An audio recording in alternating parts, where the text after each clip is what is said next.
All right, so hello everyone, and thank you so much for joining us today for this very exciting session about the art of interviewing. So this is Emira, the Education USA advisor for Libya, and I'm very happy to have with us today Mr. Easter from Trinity College. So if you want to learn how to prepare for interviews in your college application process, this session is definitely for you because our amazing guest speaker will explain the types of interviews students might encounter and how they impact students in their application review process. So before we dive into the presentation, I would like to give you an overview about our network, Education USA. So who are we and how can we help you? So as you can see in this slide, Education USA is a US Department of State network. This means we are your official source if you'd like to pursue your undergraduate or graduate studies in the United States. We are located in many countries, so there are more than 170 Education USA centers around the world, and we offer free, unbiased, accurate, and impartial information about anything you need to know related to universities in the United States. How can we help you? We offer free public information sessions. So make sure to go to our YouTube channel and to our Facebook page if you want to check the topics that we had before. But we usually bring like new opportunities for students to discuss about them or different programs in the United States. We also do some chat sessions with university representatives, just like today's session. And we make sure to bring different topics, sometimes about the application process, sometimes about the available programs on campus, sometimes about the scholarship opportunities, or even like today's topic about the interviewing skills.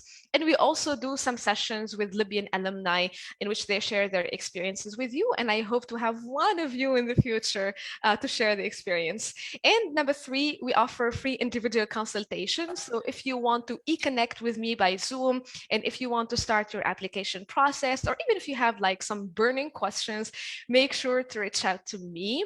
So these are my contact information. So this is my WhatsApp number if you'd like just, to text me, or this is my email address if you want, to start a conversation via email. And if you are a new follower, make sure to type Education USA Libya on Instagram, Facebook, Twitter, and YouTube. We are very active on social media. And this is the official website of our network. So educationusa.state.gov. Make sure to go there to learn more about the 5 steps to study in the US, to find your advising center if you are following us from a different country, or even like to explore the financial aid opportunities available. So again, thank you everyone for joining us. Make sure to type your questions and we'll bring them up at the end of the presentation. And now let's get started. Awesome. Thanks so much. And thanks, Amira. Great to see everyone here again. Those who might have seen me in the fall, hello again. My name is Istiar, and I'm an admissions counselor here at Trinity College in Hartford, Connecticut. Always recommend looking up Hartford, Connecticut on a map. Since we're not in New York City, we're not in Boston, but we're right in between. So some places that students may have heard of, just to give you some context. Today, I'm here to chat a little bit about interviews and sort of things to think about. This is a great, what I'll call a bite-sized topic to start learning about, especially for those of you who are in 11th grade, planning to be in your college applications in the next year. Interviews can pop up at different points throughout the cycle. So these are things that hopefully by the end of today, or maybe end of another couple of days, if it takes some more convincing, that don't cause anxiety, don't make you nervous. Hopefully there's something that you're excited to dive into by the time you learn more about them, so that you can share more about yourself during the application process, which is the whole point of the interview. But I always like to talk about my institution a little briefly so they have a context of where I'm coming from. What is my understanding of interviews? What kind of institution am I working for, and how do we use them? I work at Trinity College. I've been in admissions. I've been doing international admissions for almost 9 years now. And I've chatted with hundreds, maybe thousands, maybe over 1,000 students by this point. But every year, at least 100 students, right, that I talk to throughout the interview, through an interview process, aside from sort of the thousands of applications that come across my desk every year. And Trinity College is a small liberal arts college. We are selective. We admit about 30% of the students that apply. My prior institution, very similar admit rate, selectivity, and whatnot. And so the interview, plays this exciting role for us as admissions counselors, especially for students that, otherwise we wouldn't have gotten to talk to or meet on campus. We can talk to them through a virtual interview. And nowadays virtual interviews are very plentiful. So we'll talk about the ways you can interview later on in the presentation. But they put a face to the application. They put a story and a personality, right, beyond just that essay. And some students are great at putting their personality to paper. Other students are fine writers, can do the application, be very organized, but sometimes that spark, right, just doesn't come through until you talk to someone and can imagine them. You don't even have to imagine them anymore once you talk to someone. You can see them in your community and how they're going to interact and make an impact on campus. So, not being able to take everyone is also a limitation, and the way in which the interview can help students who are applying to selective schools, applying for financial aid, highly selective processes, as another way to stand out. So not that you should do the interview just to stand out, just for the sake of doing resume, but presumably by the time you've built your college list, you're applying to schools that you're really interested in. And so you want them to learn as much as they can about you to stand out in their very competitive application pools. So I have a few slides. I'm gonna walk through and talk through a small slideshow, just to make sure I hit all the points. Of course, very open to questions, so please keep those questions coming in the chat, and I'll leave plenty of time for Q&A at the end. So I'll just switch over to this real quickly. So today, whenever we talk about interviews, there's a couple questions we always want to answer. Why should you interview? It is sometimes a chore to convince students that they should interview, that it's okay, they're not going to hurt themselves with this interview process, that it's easy to do, right? So the whys of interviewing, the kinds of interviews that you'll encounter, and how to understand their role in evaluating the application, because there are different types of interviews that institutions use. And then where they fall into the application process. Ultimately, how do we look at them? And then just some tips, some ideas, some comments about how to prepare for the interview. My number one piece of advice is always don't over prepare. Don't prepare too much. But there's a couple things you can think about in advance, just so you come off as smart isn't the word I'm looking for, but you come off as on point, right? You know what you're doing. You're prepared. You're ready to engage. So, when I talk to students and families, every presentation I highlight interviews. Why should students interview? And I like to set up a scenario, right? Imagine us reading applications. It takes us on average, we spend a total of about 20 minutes reading a single application. And an interview takes about 20 to 30 minutes, right? We'll say it takes 20 minutes. So for a student who hasn't interviewed, and for a student that has interviewed, the admissions office has already spent twice as much time engaging with and learning about this applicant who has taken the opportunity to interview with the office, right? So think about it that way. That's immediately more information that we have. And then imagine a scenario where maybe we have 10 applicants from a single school, or maybe there's a conversation happening, right? Okay, it's like all these great applicants from Libya, but unfortunately we can only take 5 of them, right? And maybe there's 20 applicants. Well, if 10 applicants have interviewed and 10 haven't really done anything to engage with the office, and there's other things besides the interview to engage with us, so don't panic, because we'll get into that. But say 10 have interviewed, 10 have not, right? We immediately know who's more interested, who has taken the effort, who has made the effort to engage with us, right? And learn more about us and share a little bit about themselves. So, start looking at it that way. And if you need to convince yourself to interview, I say that with a caveat, right? There's a lot of technological barriers, and then there's a lot of, crises that happen in the world. So I don't sit there and penalize a student for not interviewing when, I have a good understanding that a country's current socioeconomic, political state, may not allow for an interview to easily happen, even if it is virtual.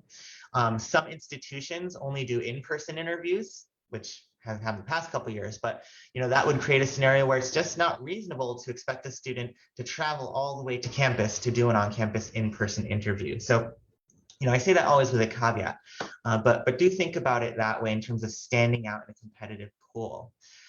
It's a chance to get your questions answered as well. Admissions offices, I think we all try to be very open and responsive to emails. We try to connect you with all the resources possible. But this almost is a time for you to just one-on-one get your specific questions answered without needing to, wait for a presentation to happen and then try to get a minute or two to ask your specific question. Also, it might be a question that you don't want to share with a broader audience, right? But that makes total sense with a one-on-one setting. So, if you don't want to wait for an email, you want to have a conversation about something instead of going back and forth 10 times in an email, ask questions during the interview. I've already shared, I think, the opportunity to provide insight about yourself. Really, these interviews are just about you. We'll go into the kinds of questions we ask, but many interviews end up being a conversation about you, about your interests. It's not really a pop quiz or a rigorous test. And the final thing, that'll come up again and again is the questions we ask in the interview. It's about you, but it's about why you want to come to our institution. At least part of it is. And so that's another opportunity to share what your plans are for college, where you want to go, what kind of community member you're going to be, and what kind of community you're looking for, right? As I mentioned, now is a great time to start thinking about and talking about interviews because places like Trinity, other places as well, will start opening up interview opportunities for students who are juniors. We're basically going to apply for fall 2023 admission at this point. Those applications don't open usually till August or September, but many institutions will offer the opportunity to interview in the summer before the applications open, in the spring, even as early as the spring. And every student has a point where you're prepared, you have time. I advise students to try and do it early. Don't wait till the end of fall. Don't wait till winter, right before the application deadline to interview. But I know some students might still be busy in junior year, focusing on their classes, focusing on their activities. You don't have to rush it either. So that summer, early fall period is a great time to think about interviewing if you're wondering when to do that. So there's a few, I guess you can categorize interviews into a few types. Ignoring for a moment who does the interview. There's two main types of interviews, and one is evaluative, and one, I'll say is more informational, okay? Now, an evaluative interview is going to be one that has notes. They may have a few questions. Who knows? They may even be like a rating scale that then goes into your file, right? So someone does the interview. You answer questions, you have a conversation. Of course, you still ask your questions like any other interview, but there's a write-up to share some type of information as part of your application review. And that is an evaluative interview.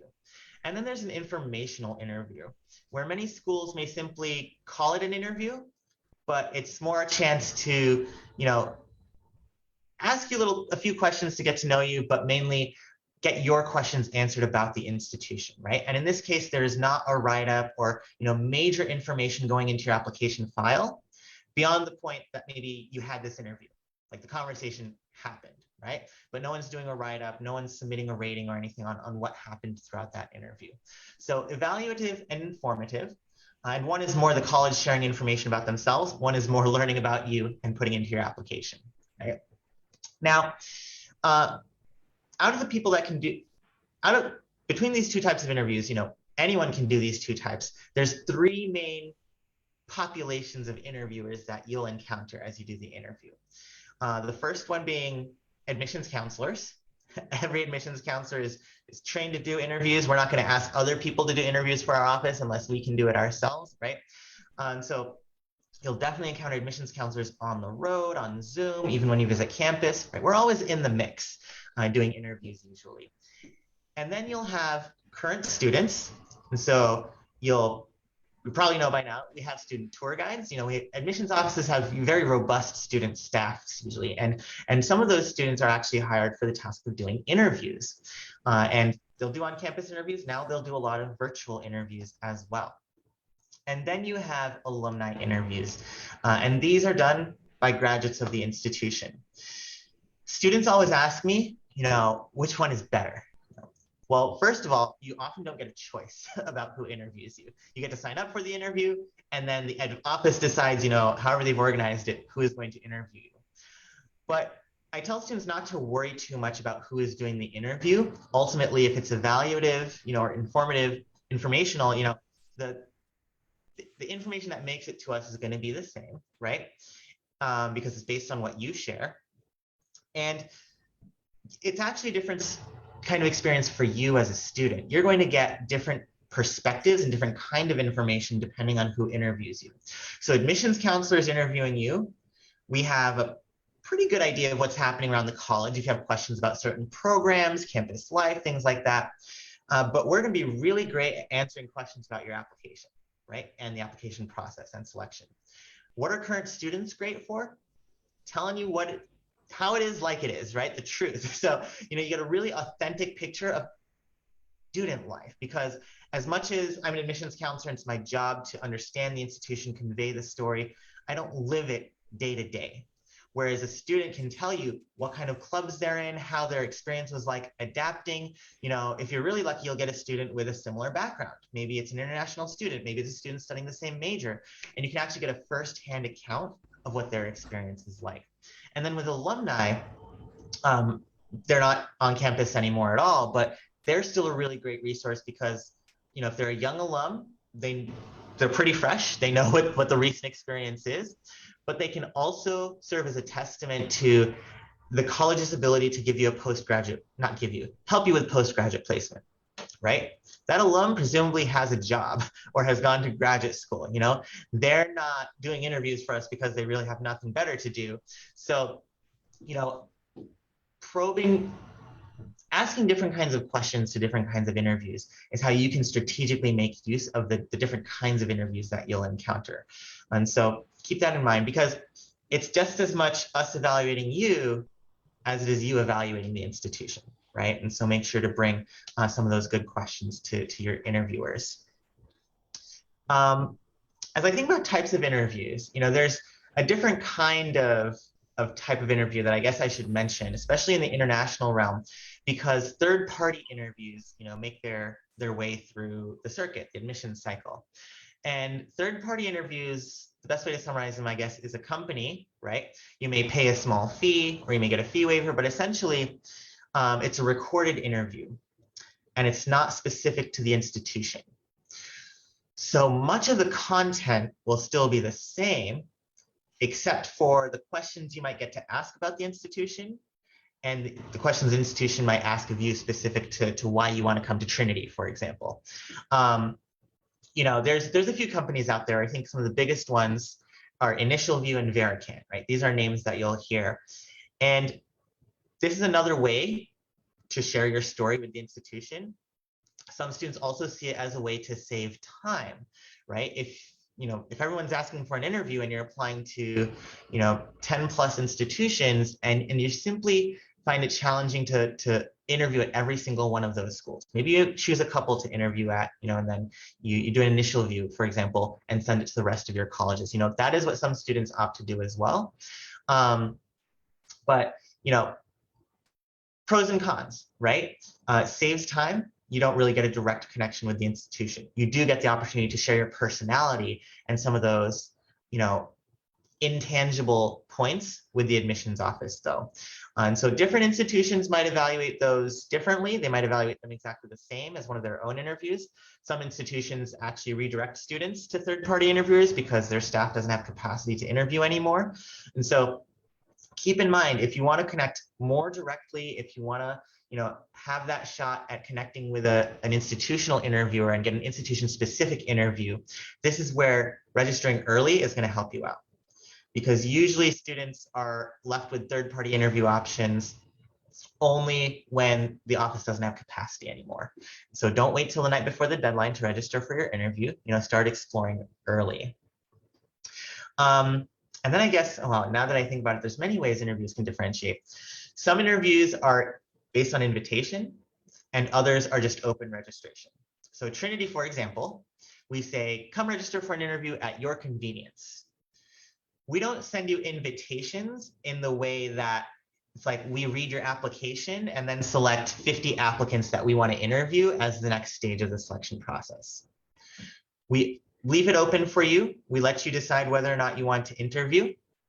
And if you take advantage of the interview, fantastic.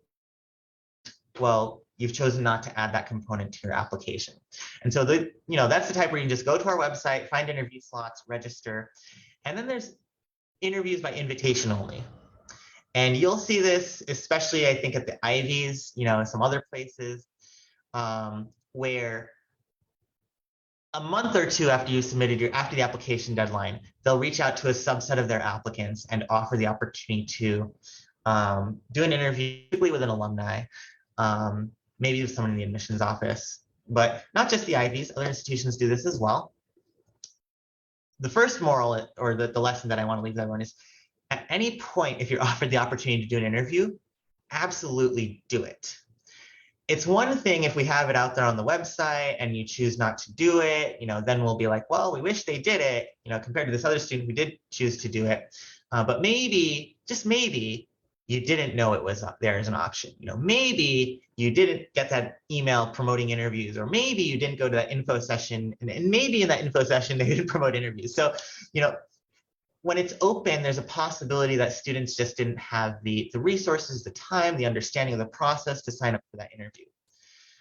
If an institution ever directly invites you and you choose not to interview, that's a definite hit against your application, right? Keep that in mind. At that point, an institution has taken time, they've chosen you, they've asked, and at least respond, right? Some students might not be able to interview ultimately because of scheduling, but never leave that request hanging. I can tell from experience, right? If an invitation goes out, a student just ignores it, immediately we're like, well, they must not be interested in us, so let's move on to some other applicants, right? So invitation-based, non-invitation-based, those kinds of interviews are, it's one other way to differentiate interviews as well. All right, I've talked a lot about the types of interviews, what ultimately happens to these interviews. And I'm gonna focus here more on evaluative interviews. Informational interviews, again, most likely there'll be a data point in your file that just says you've done this interview. Evaluative interviews will have a write-up. And for the sake of consistency, typically offices will give their alumni interviewers a standard form to fill out. Again, very few actually have a rating or a rubric to fill out. Usually it's just a couple questions to address the general nature of the conversation. And some schools might be looking for some type of character commentary. Other schools are looking for degree of involvement, academic preparation based on the conversation. So for you as a student, don't panic and try to imagine every possible scenario and criterion that the school is going to evaluate. The interviewer's job is to ask you the questions they need to figure that out, right? And again, they're not going to be hard questions that trick you or trip you up.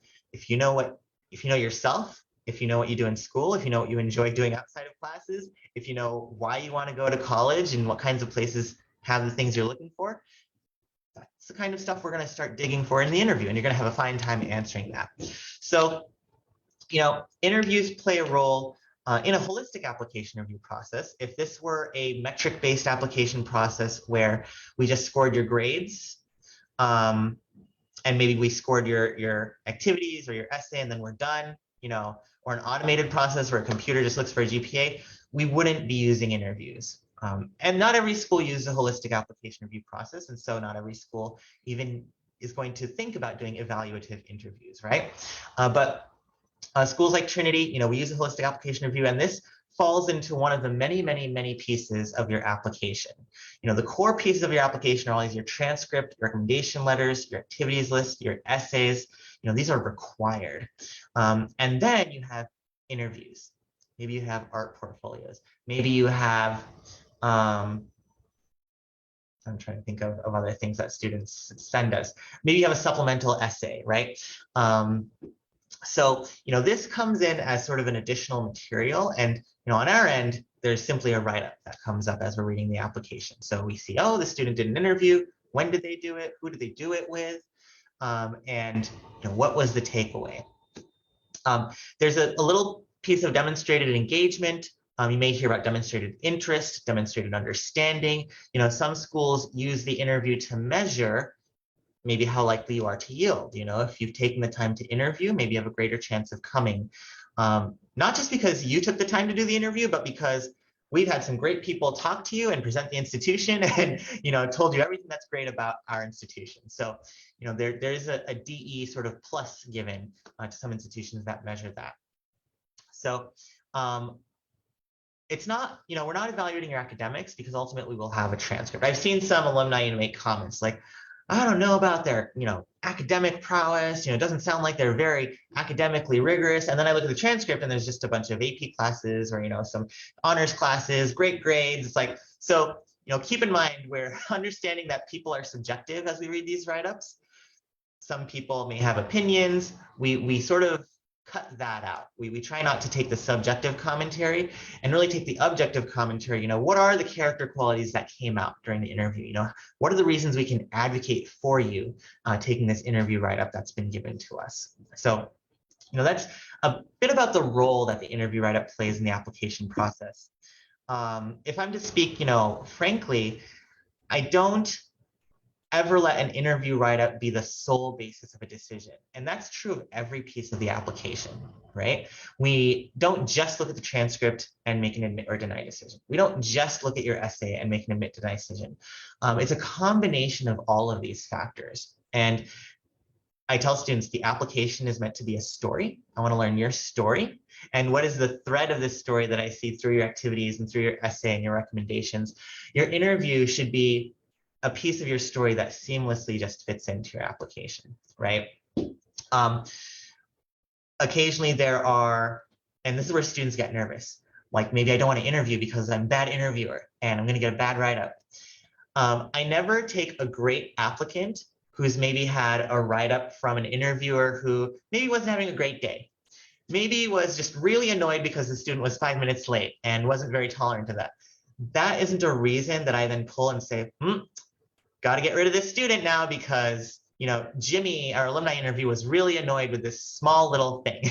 That doesn't happen. And I can confidently say, I think for the vast majority of offices evaluating interviews, that never ends up being the case. So, there's rarely such a thing as a bad interview. I think I'd be, you're all smart people in the audience. And so if you ask me, is there such a thing as a bad interview? I say, no, I'm not going to lie to you because yes, if you are rude, if you are, mean, if you talk about how much you love bullying people at school, right? There are certain red flags that come through. But what I differentiate that from sort of being bad at interviewing in terms of like presenting yourself and talking. And I think that's what most students are worried about. You're not worried about being a bad person and us finding out about that.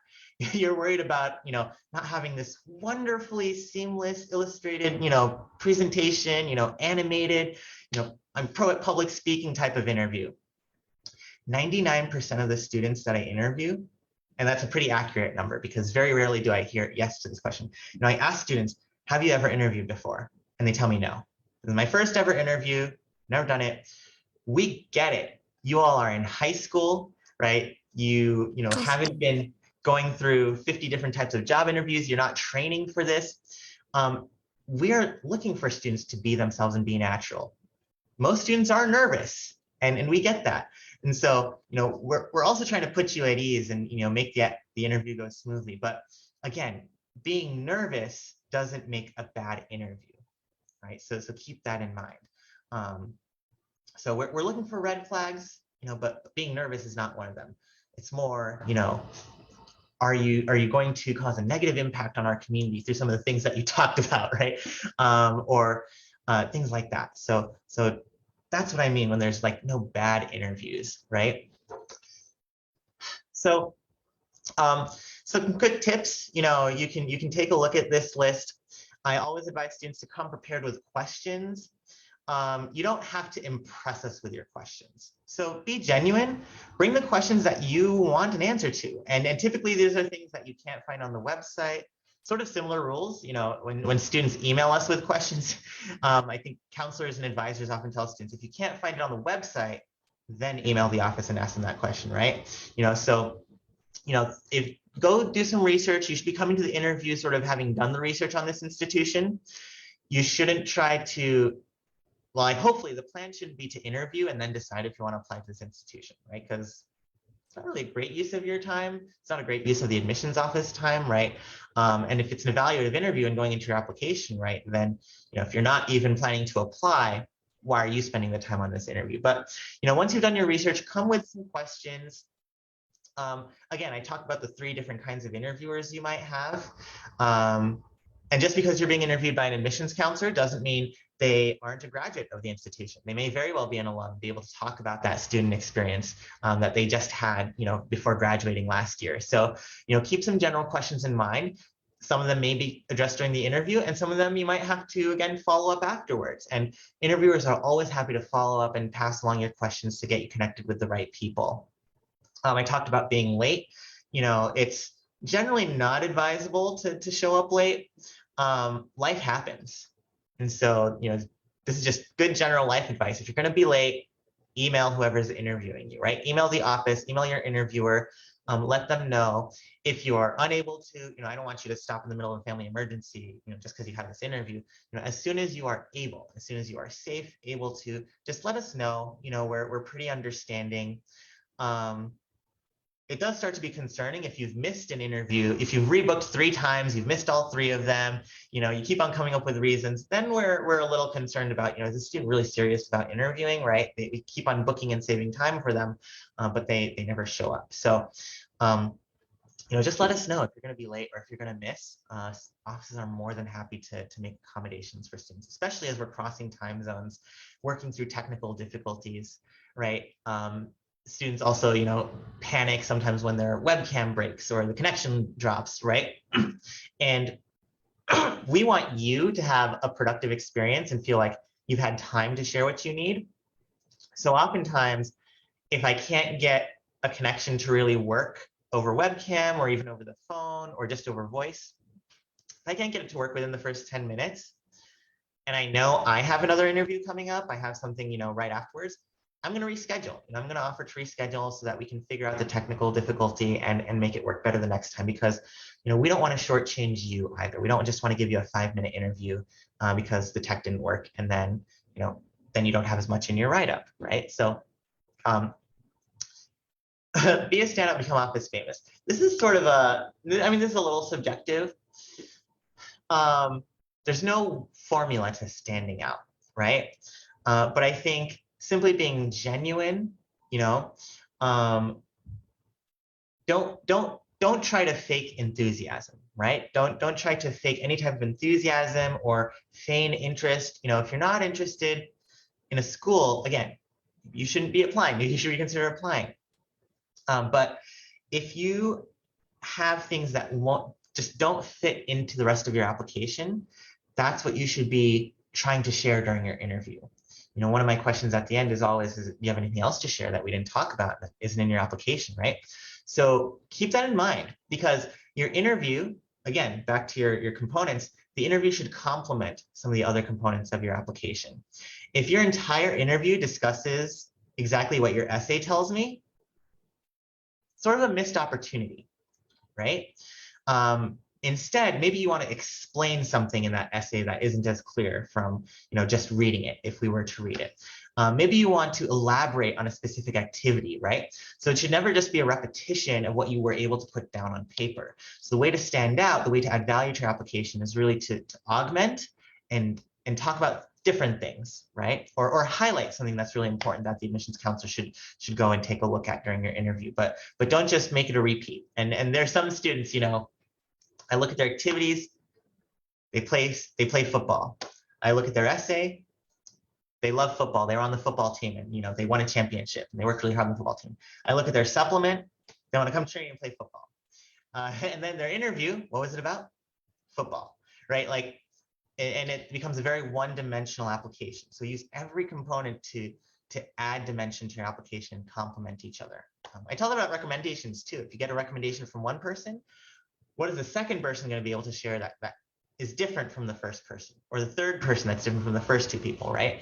You don't want 3 recommendations that all say exactly the same thing. And that's why you go to different teachers, different people, right? A thank you note is a great way, and you don't have to mail a physical thank you card anymore. Just a quick thank you will help you stand out in the interviewer's memory sometimes, right? And there are, always interviews that I remember after this season. But a thank you note, again, it's about just being in front of us, having your name in front of us, having your story in front of us. Just is just another point for us to remember. Oh yeah, Amira interviewed. She sent this nice thank you note. A thank you is never a bad thing. I don't want to sit here and be like, send me all the thank you notes, make me feel good about myself with all the interviews I've done, and how grateful these students are. It's not why I'm looking for it, but it just sort of helps you as a student stick in the memory of your admissions counselor or your interviewer. Again, I'm not saying you need to send me cookies, but I do like cookies, right? Don'ts. Some of these don'ts, don't have your camera off. This depends on the internet. Not everyone has great Wi-Fi. Not everyone has great internet. Not everyone has internet. Some people are on their phones. So, if you are able to, this is a human process, and we love that face-to-face human connection. So, if you're able to turn your camera on for the interview, absolutely. If you can't, again, just simply explain that. Let the interviewer know what's keeping you from turning it on, and we're going to understand that. Usually interviews are meant for the student, and so don't bring your buddy and have them sit next to you and have them playing games on their phone while you interview. Have a nice quiet space for you to do your interview. Sometimes parents will try to sneak in, and sometimes they may sneak in behind you, right, and try to watch what's going on. Others might try to sneak in behind the camera and make sure you're doing a good job with your interview. So we try to make it clear, and if you need us to talk to parents or anyone, we try to make it clear that we want the students to sort of be on their own. This is their process, and be independent in terms of answering our questions, right? And if it were in person, we would absolutely not be having a parent sit in on the interview, unless there were some questions maybe at the very end. If there's some burning questions and it just makes sense for a parent to join, I always go out to the lobby and or the lobby, wherever I am, even if it's a hotel in another country, and I see if the parent has any questions, or the family member, whoever's joining you. But that interview time is specifically for you to be yourself and answer the questions yourself. So get rid of distractions. Dressing inappropriately, I mean, you don't have to even wear a collared shirt, right? You can wear a nice t-shirt. Don't wear clothes with holes in them. Let's what you would wear to school. And maybe what you wear to school is a uniform. You don't have to wear a uniform to your interview. So, just dressing nicely. Nowadays, if you're on camera, you just need a shirt, right? We're not even going to know if you're wearing shorts or pajamas or whatever on your bottom half. So, in person, though, maybe you want to be a little more complete, but you don't need a suit and tie. It's not that formal. Some students want to do that, and that's totally okay. Other students, as long as you come dressed appropriately, whatever would be appropriate for school, that's sort of what is probably good to wear to an interview. All right, I think I'm doing well on time here. These are simply some sample questions. We're not going to sit down and practice answering these, but maybe some sample questions that interviewers might come up with. When I have fun telling students, we're not going to ask you stupid questions, right? So, I don't want to ask what kind of tree you want to be, and tell me why, because who knows? You probably aren't a tree expert, first of all, and second of all, I don't want to waste time having you sit there for 5 minutes and think about abstract qualities of trees that align with your character and personality. So we're not here to make metaphors and similes. Another sounds fun question that sounds fun, but another question is like, which part of a bicycle would you be, right? If you were a bicycle part, and why? I try to keep my questions very straightforward, very similar along the lines of these, right? And these questions, it's not like I'm going to have a list of questions. I'm going to exactly ask you this question. It's going to very naturally flow, right, from your introduction, and you'll mention something like an activity. I'm like, oh, tell me more about that activity. That sounds like, I saw your eyes light up when you mentioned that. Tell me more about that activity. And then you go through activity, and it's like, wow, like, I saw your eyes light up when you talked about that activity, and you talked about, international relations interest. Maybe you're talking about debate. You mentioned international relations. Right? Is that something you want to study in college? Right? Yes, great. Let's talk a little bit about that interest. No, well, then what do you want to study? And it's really fun when I hear students talk about their love of debate and they want to go into something that's completely non-interactive with other people, right? It's like I want to be a mathematician and study myself all day, but I love debate, right? Or I'm on the robotics team, but then I want to be a dance major, and your institution is going to allow me the opportunity to do that. So again, it flows very naturally. These are some examples of questions that sort of the point is just get you to talk about yourself and share information. And most students are on this spectrum of needing a few questions over the course of 20 to 25 minutes to just keep on moving and talking about themselves, right? That's the point of our job as an interviewer. Some students are very, very nervous and they clam up, right? And can't say more than one sentence responses. And if you find that's where you're at still, remember I mentioned being nervous about your interview. If you find that's where you're still at, start practicing with a friend, right? Go Google some questions online, interview questions, and start maybe building out those answers a little bit, building out your ability to respond. Because most of those people who are nervous, that clam up in an interview setting, you have the content in your head. It's just a matter of your nerves and your brain blocking you from saying it all, right? So talk to someone you're comfortable with, get used to talking about these things, talking about yourself, maybe before jumping into that interview if you find you're still really, really nervous about those interviews. The question that I can guarantee will be asked by admissions office interviewer is probably why you want to attend X institution. And so just make sure you're talking about Trinity College in Connecticut and not Trinity College in Dublin or Trinity University in Texas or any of the other Trinity colleges in the United States, because there are more Trinity colleges, I think, than any other college, name in the US. So, do be conscious of that, know a little bit about the institution that you're going to, but I'm not going to quiz you. I'm not going to ask you what year Trinity was founded. I'm not going to ask you, to name all the different nests in our residential life system and, which one you want to be part of. We're not doing a sorting hat exercise like Harry Potter here. I just want to know, what are the reasons that you're interested in Trinity out of your, from your research so far? Everything else is sort of open-ended about you. It can go down any direction. So that's a lot. It's, again, a very good bite-sized topic. It's something that I can actually, finish within 30 to 45 minutes without worrying about leaving some content out. But I'm going to open it up for questions. I'm going to leave my contact up for maybe a minute or so, but I want to start opening up to questions, and then I'll lower the slideshow as the questions start to come in.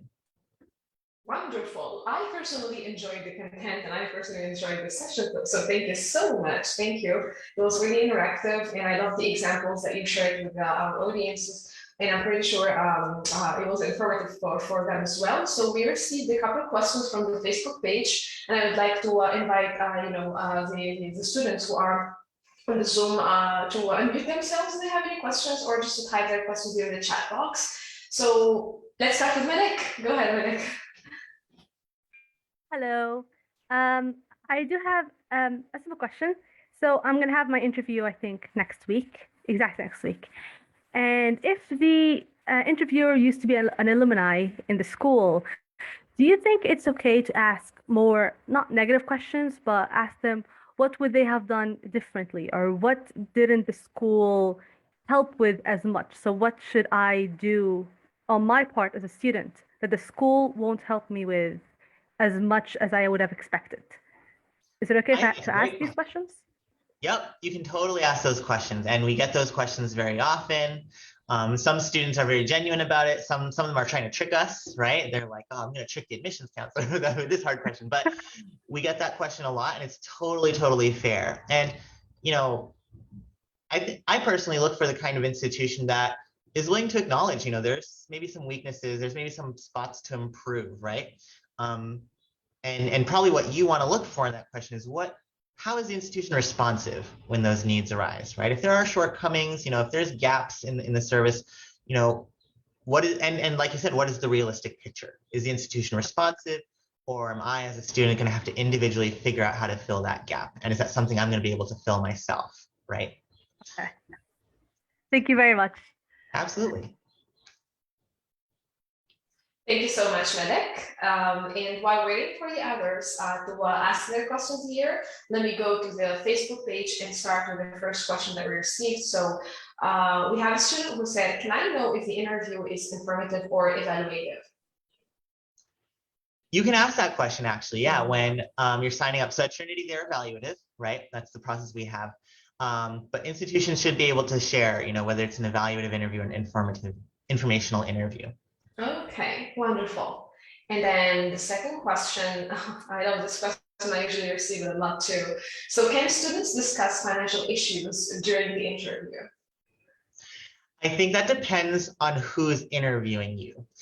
Mhm. Out of alumni, current students, and admissions counselors, alumni and students are not going to be equipped to answer your questions about finances usually, right?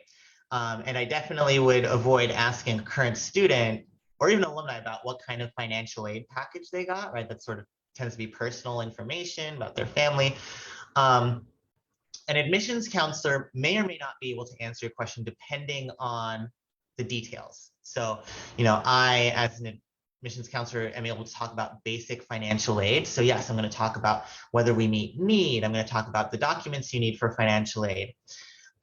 It's only a very high level financial aid question that I wouldn't be able to answer as an admissions counselor, and that other offices admissions counselors might not be able to answer. So if you have a very specific, question about assets, family owns a business, or currency collapse, how is that going to affect my package?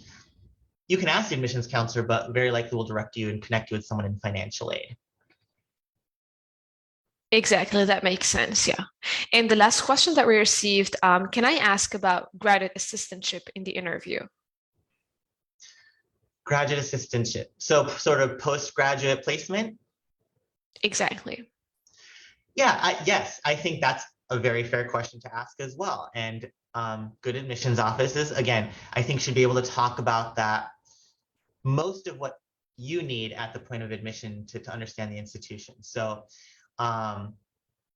generally we understand our career services, the advising structure that's in place. We'll have examples of students that have gotten placements either locally or within the country or outside of the country. But much of the time our job is also to connect you. And so if you have a specific question about music majors that got internships in music related fields during college, or music majors that got job placements after college, I personally don't have every major and outcome, memorized, right? Or examples, committed to heart. And so that would be a good follow-up, right? I'm going to connect with our career center and say, hey, give me all our music majors from the past few years and tell me where they went to graduate school or where they got work, right? And can we then connect you with the career center, or and our career advisors are very happy to answer questions directly as well, and most institutions are. But also, we may even be able to connect you with some of those students, right, to talk about their own experience. So again, completely fair to ask. And if I can't answer, I'm going to be honest and help you connect with someone who can answer that question. Sweet, perfect. Melek, we're back to you. Hello again. Hey. So I have two other questions.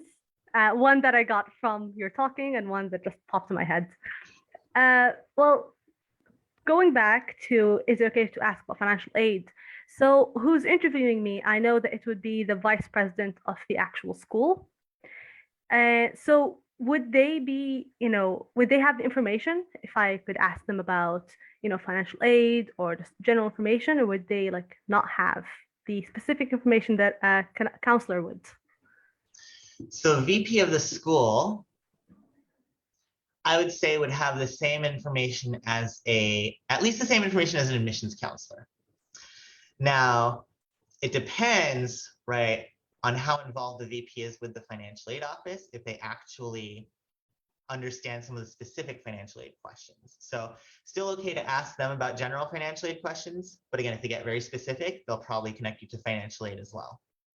And thank you very much. And I have another question.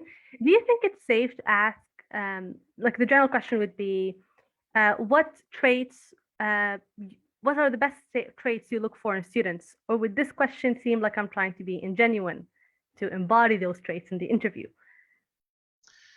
No, we get that question a lot too. And I think it's a very fair question.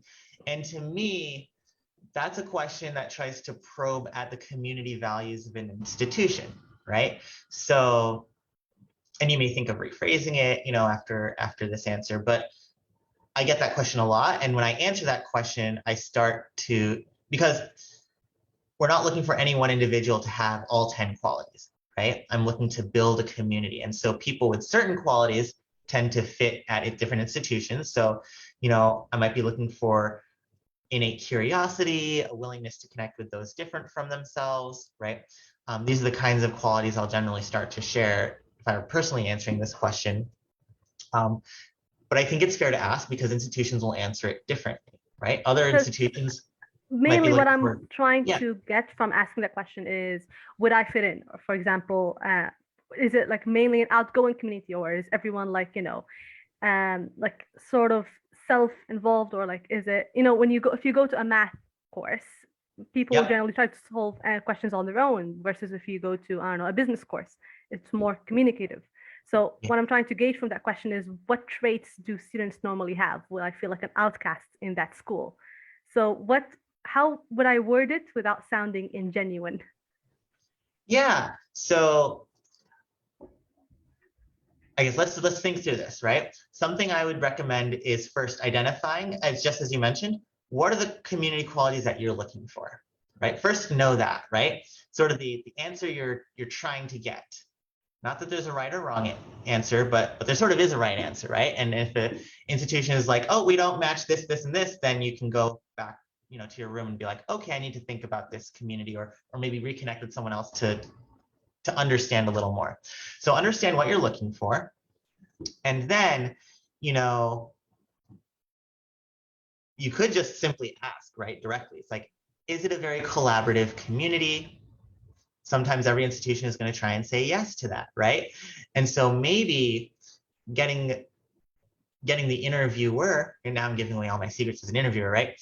Get the interviewer to give examples, right? Or talk a little bit more about that collaborative spirit, right? How does that play out on campus? And so you could say, ask about, is your community a curious one? Intellectually curious. I'm going to have classmates that, like to try new things. I could just say, yep, absolutely. We love those students. They're great here at Trinity. It's like, well, can you give me examples of how that plays out on campus, right? And so just as we are trying to dig a little more to learn about you, you have every right and privilege to dig a little more for deeper answers and more thoughtful answers from the institution. Okay, so I do have the, it's okay. It's safe for me to ask questions and just like treat it as if I'm interviewing them as well as they're interviewing me. Absolutely. Okay, thank you very much. Yep. Good job, Malek. And let's wrap it up with the last question. It's coming. Oh, we have Haya also raising her hand. So Ahmed, your question, and then Haya. And thank you for your time, Esther.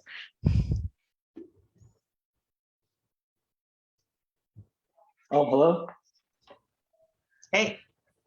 My question is, what about if my grades and documents weren't as required from a specific institution? However, the interview I did wasn't as good. I would say wasn't as good, or I didn't answer questions well. Would that really affect my application? Yeah, so this goes back sort of the piece I mentioned earlier, right? And in terms of a holistic application process, right? Students have great academics, great essays, and they're worried that, they didn't answer their questions in the best way they imagined they could, or, an interviewer was annoyed and maybe the write-up wasn't great, whether it's your fault, right? I'm not going to say it's your fault, but whether, you feel like you caused it or not. Also, you're not going to see what this write-up was. So, I wouldn't worry about that, because the admissions office is going to, more take a look at the fact that you attempted to interview and that you did that interview, right? And what we're trying to pull away ultimately, we're not just going to ignore the interview, right? It doesn't just stop there, but we're trying to find reasons to advocate for you, right? So, if we can find some good reasons to advocate you, that's sort of going to add to your application and add to sort of the positive advocacy we can make in the committee. And if there are fewer points, or I'll say worst case scenario, there's nothing to pull from to advocate for you in that application, it's not going to negatively impact your application, right? Your grades, your essays, the rest of your application is still going to stand on its own two legs. The only thing that will negatively impact your application to an interview, again, is if there are clear red flags, things that you have done, the way you behave that just wasn't representative of the kind of community we want to build, a positive, supportive, generally good community that colleges want to build. So hopefully that helps. Yeah, thank you. Absolutely. And the last one, Haya.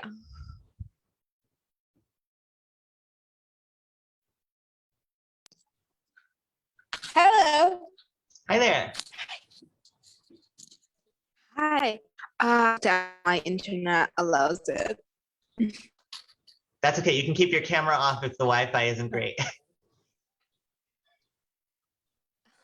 Okay. I just want my main issue with interviews, which scares the living crap out of me, is the nerves that come during, before, and after it.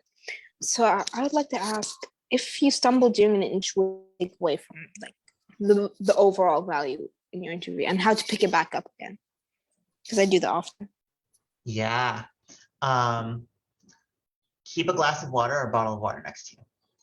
And I tell students, if you pause, get stuck, stumble, then pause, own the pause almost. And this is a public speaking trick as well, own the pause. It's very powerful sometimes to just pause with your thought and your thinking, and take a drink of water, and you can even mention to the interviewers, like, give me a sec, I need to drink some water and reorganize my thoughts. It's totally fair to do. Again, we really want to make you comfortable during the interview so that, you feel like you're able to smoothly talk through whatever you want to share. But most often what I find is like the water is going to help. It gives you not only an opportunity to take a break, but clear the dry throat that might be coming about as you're talking, refresh yourself, keep yourself going. So glass of water is almost 100% the best tool. And I tell students, you get nervous, take a drink of water. As you drink that water, you're going to rethink what you want to say and come at it again. And if you want to work with the interview, we're here to help you. Tell the interviewer, like, let me think for a minute on how I want to phrase this. And you don't have to just immediately answer a question either, right? If you want to be thoughtful about a question and answer, that's great as well. Thank God. Yeah. So stay calm, drink water, stay hydrated in general, but that usually helps. Thank you so much. I'm definitely going to do that in my next interview, if I have an interview. Hopefully I don't. Absolutely.